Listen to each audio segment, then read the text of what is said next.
growing up, people were always like, huh, you look like you're having a seizure, like to anyone that's like doing something strange. And that's just like I was made fun of a lot for that sometimes in the comments, just about like either how like I'm being fake or how I'm trying to grow my Instagram off of a disability. And how like which I know this 100%, and I've said this a lot in my comments, but there's epileptics out there that seize every day, and I don't. And so a lot of people would be like, you don't know how bad it is. And that's true, and that's why I wanted to spread awareness. That's Rheannon, a girl who stumbled into influencing because she was just showing up and being authentic on social media about her journey with epilepsy. She's grown her following on social media to the point where now businesses are hiring her to manage theirs. So here's the one-of-a-kind Rheannon. Rheannon Vernon, thank you so much for coming on our podcast today. Thank you for having me. Yeah. So can you tell us a little bit about where you got started in your journey on social media? Yeah, so I started in 2018. Before 2018, I had like 700 followers, just friends from here. And then I moved to Santa Barbara, and that's kind of when things took off. Probably it's because it was an exciting city, so I was able to make like a lot of content. But pretty much that's when things started to grow, was the beginning of 2018 until now. So, and you've grown quite a bit of followers since then. Yeah. That's been crazy. So what would you say your strategy was behind that? Did you know it was happening at first, or like no? Were you intentional it was about so gradual Okay. that I didn't know until probably like after a few collaborations. Then I was like, whoa, people want to like send me stuff. So people approached you out of the blue. Out of the blue, like in a DM. And because I didn't even have a business profile set up yet on Instagram, so they just DM me. And I'd be like, this is fake. They just want my email. I don't know. And then they'd send me something, and I would think that's so weird. Like, I'm just getting stuff to post a photo. That's so strange. So then after like a few of those is when it clicked. So were you pursuing photography on the side, or was it literally just your life, just posting stuff on It was Instagram? just my life at first. I didn't have a camera. I had my iPhone. But pretty much what I learned is it's like captions are huge with Instagram. So writing how you feel, being relatable. And I think that helped a lot with opening up. And because people comment and then you reply back, and it's creating relationships. So, I mean, photos are great. Those are really important on Instagram too. But in the beginning, it was mainly just captions. Interesting. Yeah. So how old were you when you moved to Santa Barbara? 19. You were 19. Yeah, I went to school there. You went to school there? Yeah. And now you're finishing up school? Yeah, online right now. Online. Mm-hmm. So when did you move back? I moved back, oh goodness, I think it was 2019. So I was there for like a semester and a half. Okay. Not that long. But it was long enough for you to recognize that you had something going for... I was happy. I feel like that was it. Like I made amazing friends there. Like I just felt myself, which I hadn't felt in a while. So then it just kind of like released this like vulnerable, like outgoing side of me that I didn't know I had. Because I wasn't really that social before that. I was like really quiet in high school and shy and not talkative. And then like all of a sudden I was happy. Do you feel like social media helped in that process, or do you feel like what came first? You know what I mean? Like were you just enjoying the place you were living and your education and just a new experience, and then that kind of came through in your social media presence? Or were you just becoming more active on social media and then you were making new connections and that was inspiring you?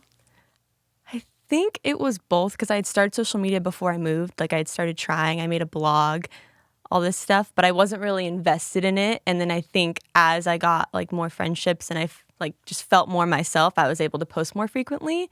And then that kind of came along with the like pure happiness that I was feeling at the time. Oh, that's so cool. And what was your blog about?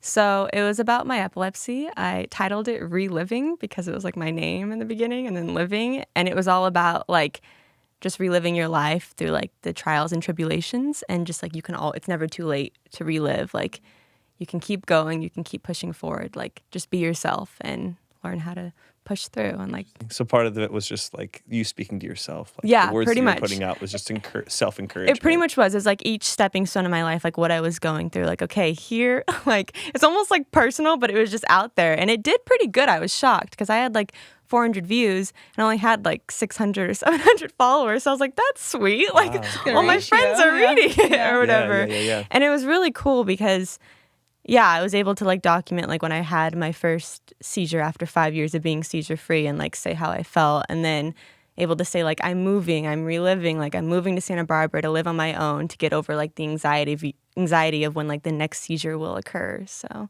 yeah. Yeah. So you started putting out these vulnerable posts. Yes, they were very vulnerable. And then and you also had this newfound excitement with moving to a new place. Yeah. There's like fear mixed with excitement. Yes, right? I was excited to like pop that comfort bubble. Like that's what my blog was about too. Like just push yourself. Like you got to do it or else you're just going to stay in one spot and get depressed, because that's what was happening to me for a while. So I think what's interesting about you is like the culture that you live in. Mm-hmm. Like not to paint with broad strokes, but like you live in a culture that is very like social media what's the word? Like obsessed? Oh yeah. Right? Oh, so yeah. it's and the waves of activity in social media can change. So like when I think about your demographic, or I think about your what generation Z or whatever your generation is, I think about like people that don't post but just look and watch. Yeah. And sometimes like, Yeah. sometimes comment, but mostly they just kind of observe. But they're also on TikTok and they're also on Snapchat. So how can, as you think about like what you were doing that was different than all of your friends and why they would start to observe observe you, follow you, can you attribute things to like, oh, this is why they were interested in what I was saying? In the beginning, yeah, because it was epileptics usually following me. So they were like following me along with my journey, and like I was interacting with them like, congratulations on being this long seizure free. So in the beginning, yes. And then as I started to grow, no. Like I was very confused at first. I was like, where was this turning point? But I think it was that I started to like open up myself to everything. Like just I wanted to encourage others and not make it all about me, and like not be like this is me, this is about me. Like I want to know about you and I want to know about what you're going through, because everyone is going through something. So I feel like that's when things started to shift and I started to become like more interactive with my followers and like about what they're going through and being like, do you have any prayer requests? Like just overall, not just about epilepsy itself. So it became a ministry. Yeah. Do you look at it as a ministry right now? Sometimes, yeah, because then that's actually true, because when I was shifting, I started to talk more about like my relationship with Christ and stuff. And I realized it was always hard for me to like disciple the people in person. Like at church, they try to get you to like go up to someone random in Walmart. And that was like, I couldn't do it. Like I just couldn't. I was like, I don't want to disrupt them. So if I put it in a post on Instagram, people could choose to read it or they didn't have to. It wasn't like pushing anything onto anyone. It was just like, this is how I feel. And like, I hope this helps you with whatever you're going through today. So was it Instagram plus a blog on a website, or was it Instagram and just like in your comment section, you'd be interacting with people? So it was both, actually. Okay. So it was Instagram and then the blog. The blog ended in like, didn't end. It's still live, but I haven't posted on it since like 2019, like the middle of 2019, the blog. What made you transition into just focusing your attention on only Instagram? I think I got distracted with then YouTube. Oh, okay. Because then I began to do that, because then I felt like that would be more personal, because you can see my face and I'm talking to you. It's not just like over a blog. And then also with Instagram, I started to get really into like Instagram stories and going on and just talking or captions. So I felt like the blog kind of just dissolved over time. Yeah. But it's good to know that there are seasons for things. Yeah. Right? Exactly. And still the blog love had it. its season. Yes. But now you're still blogging, but it's a video blog. Yes. So I keep like renewing the domain, because I'm like, keep it alive. There's going to be something. Yes. Can't let it go. Yeah. Yes. Yeah. And I still want to. It's just right now it's not like my top priority anymore. Yeah. Yeah. Well, it's amazing that you have just that innate sense of what people are wanting, right? Yeah. And people are they do feel like they can connect over face-to-face video content versus just reading. Like people are just eating that up right now. Yeah, so it's working. Yeah. So it's amazing that you had that intuition to just start doing that. Thank you.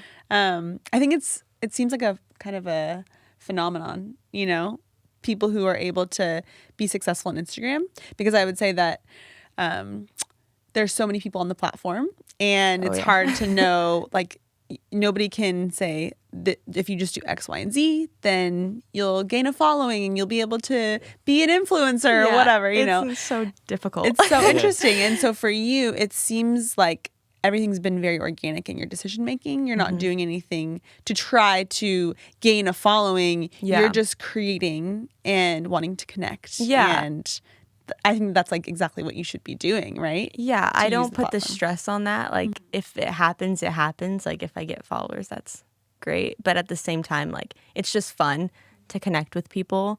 Like, I feel like I went through a time where, like, I didn't have any friends. Like, a lot of things were changing in my life.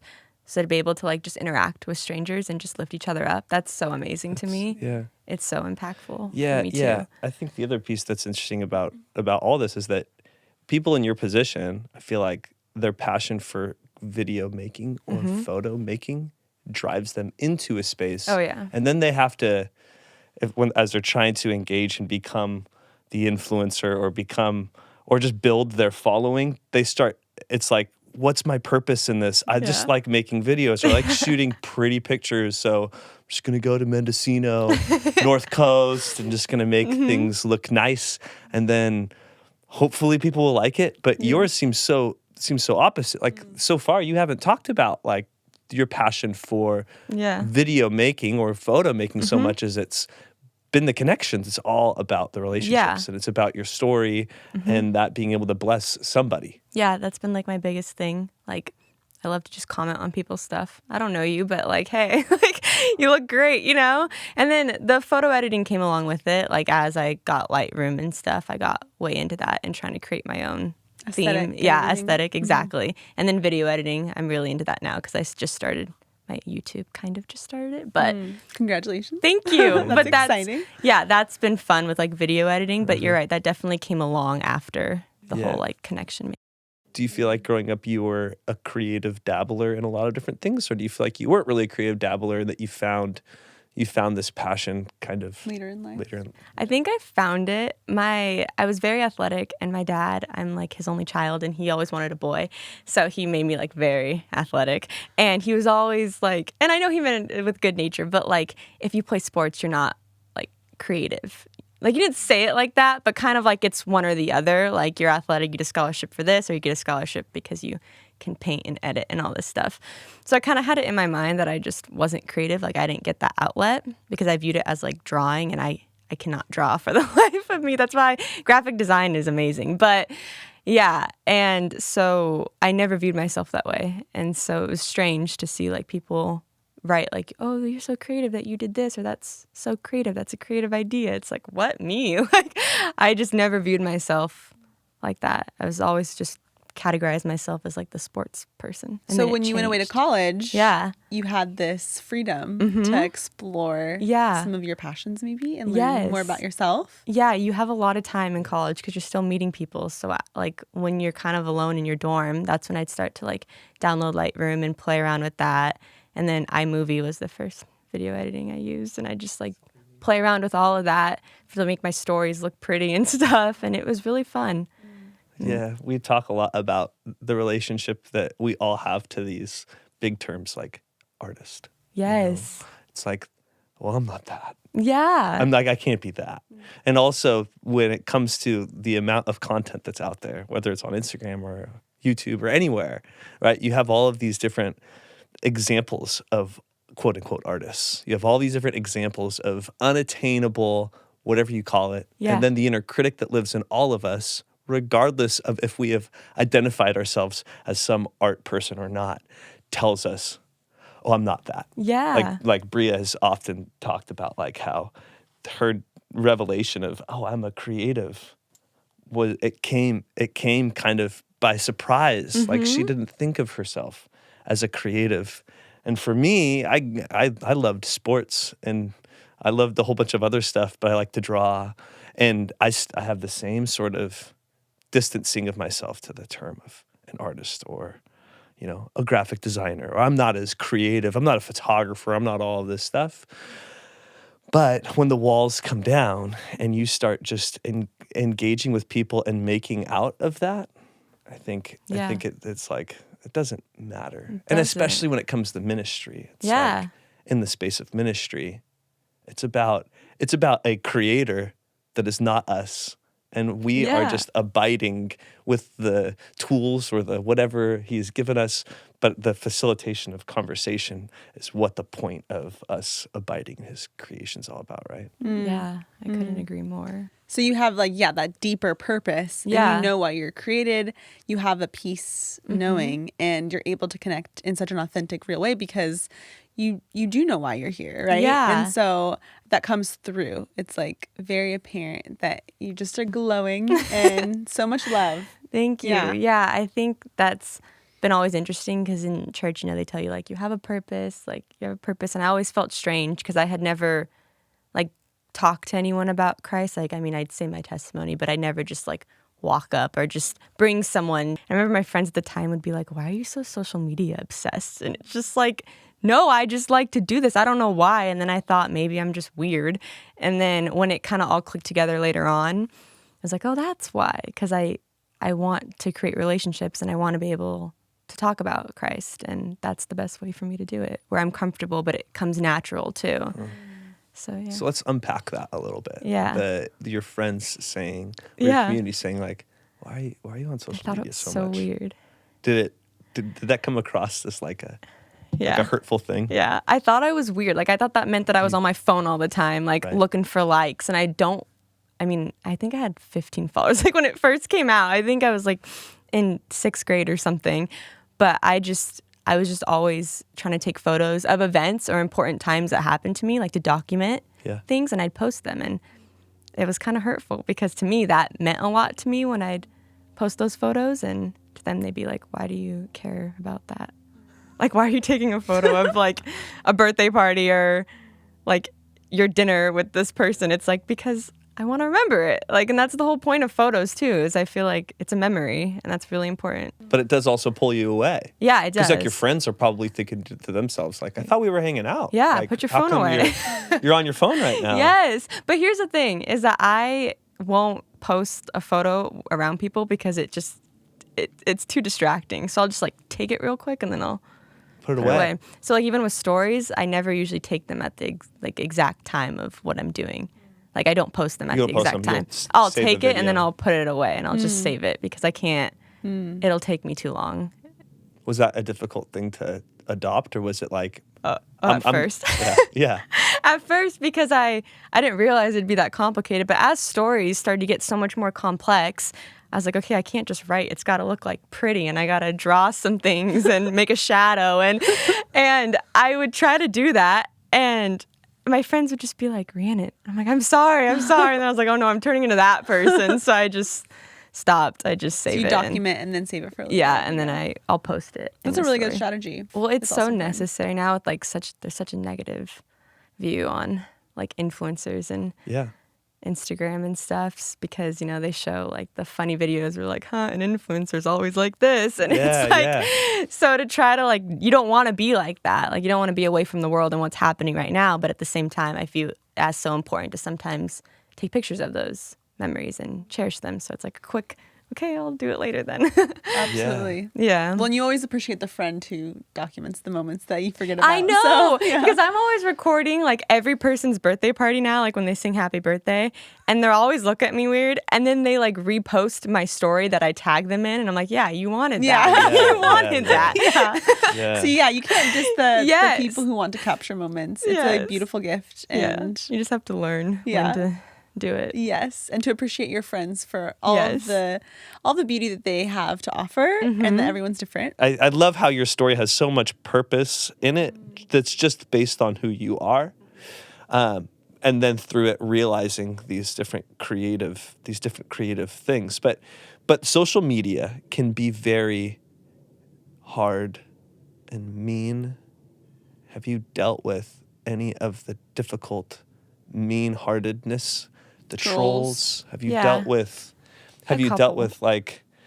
times where you felt like it was producing anxiety? It was doing things that were bad in your life. Yeah, I think being vulnerable on social media is scary for that reason, especially with epilepsy. You'll have a lot of people make fun of you because your seizing looks like a dance move. So they'll like, growing up, people were always like, you look like you're having a seizure, like to anyone that's like doing something strange. And that's just like I was made fun of a lot for that sometimes in the comments, just about like either how like I'm being fake or how I'm trying to grow my Instagram off of a disability. And how like which I know this 100%, and I've said this a lot in my comments, but there's epileptics out there that seize every day, and I don't.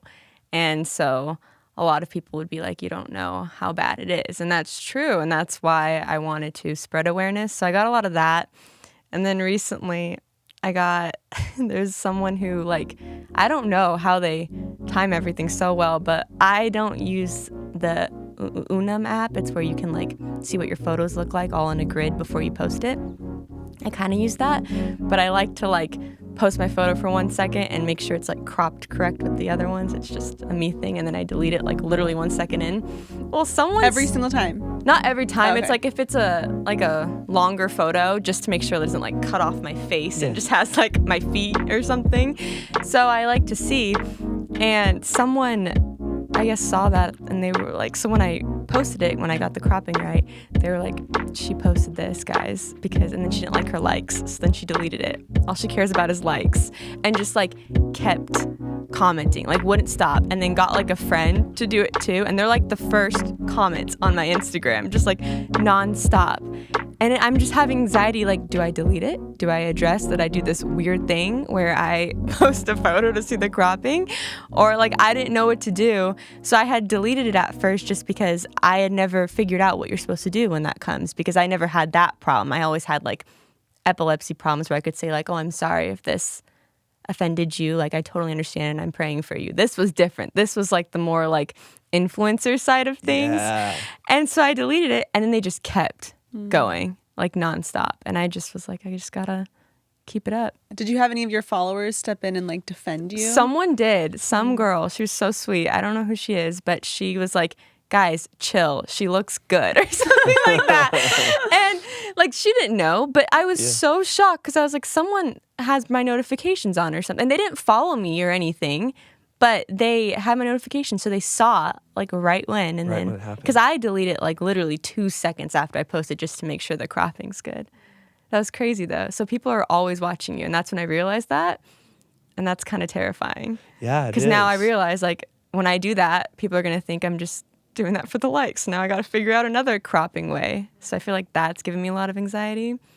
Is like when you start to like realize that people know everything that you do, people are following everything, and they'll think the worst in you sometimes, and they'll base some rash judgments on you just based on whatever. Their preconceived notions are. Well, and you might figure out the cropping like fix, but then there could be something different. Oh yeah, and then if they don't stop commenting, your brain is just like, what do I do that's like professional and doesn't, because it didn't really hurt me. It was just like, I don't know what to do. Like, I'm just getting like spammed with these comments, and I don't know like if that looks bad for like other people that are gonna come like the photo, and are they gonna think that? Like, it's just that's just crazy, because you could just get unfollowed if people think that you're just care about likes. So it's stuff like that that's just scary. That's really tricky. Yeah, I'm trying to learn, figure out how I should go about that next time. How you should navigate that. Yeah.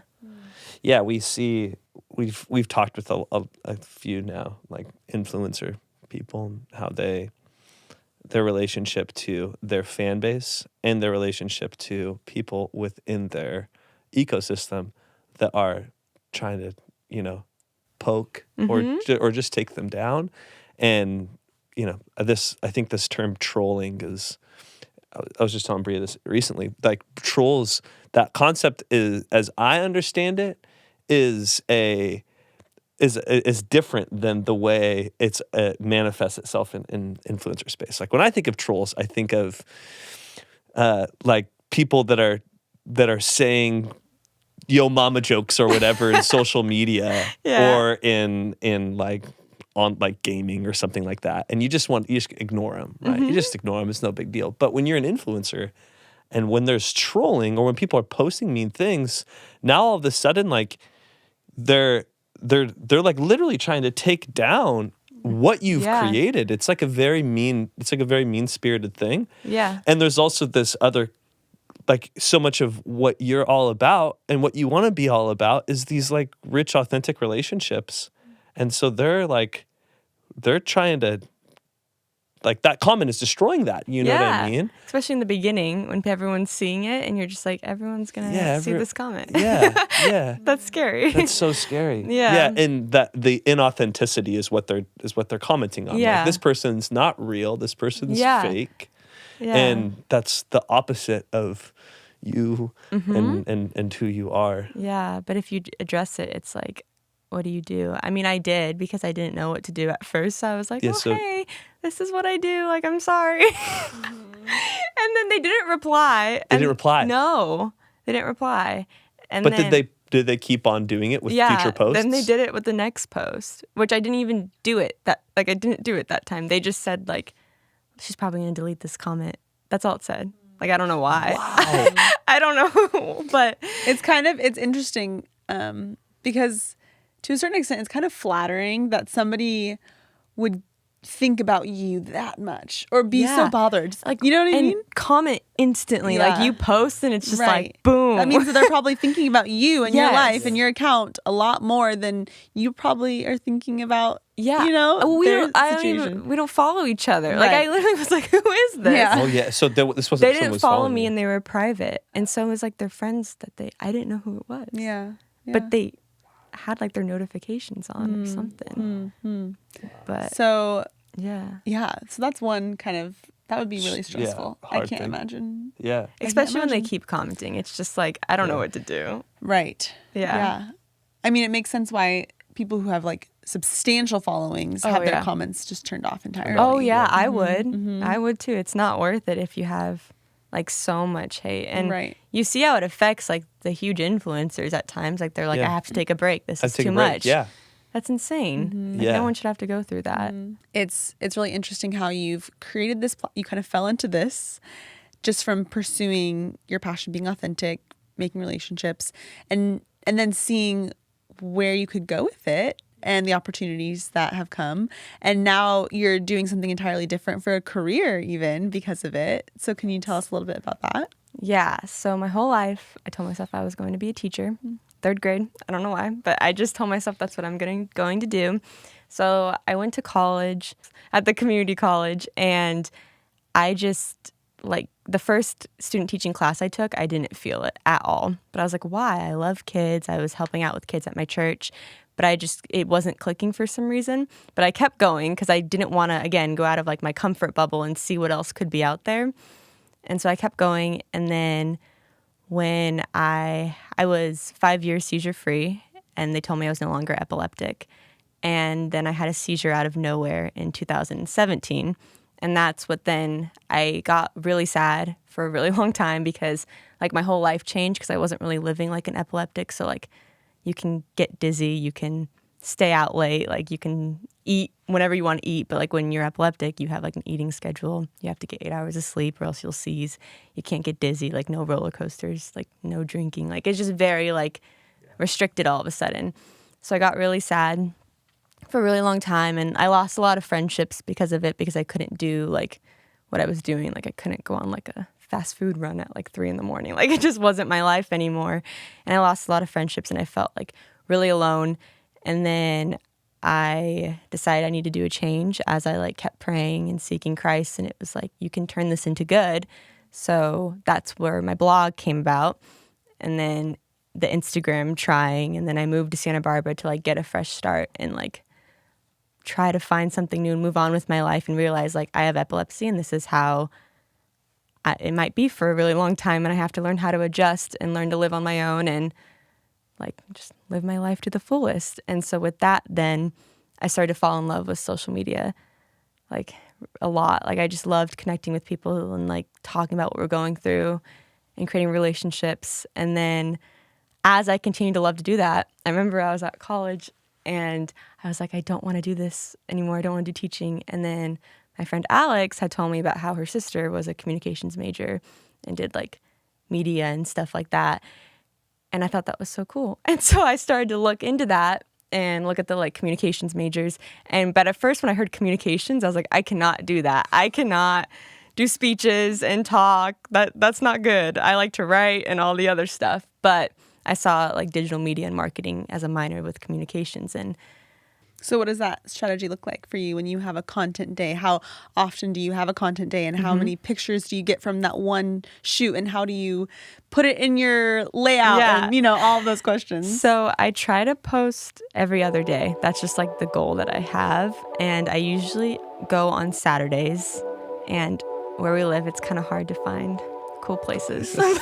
But I try. Struggle's real. Yeah. It's no Santa Barbara. No Santa Barbara. But so I will look up like a bunch of places. Like I'll just type in locations and just scroll through and see where people took cool photos, and then I'll find it and I'll just plan it all out in like a planner, and then choose clothes that I have not yet either like advertised that I need to, or just ones that I want to wear.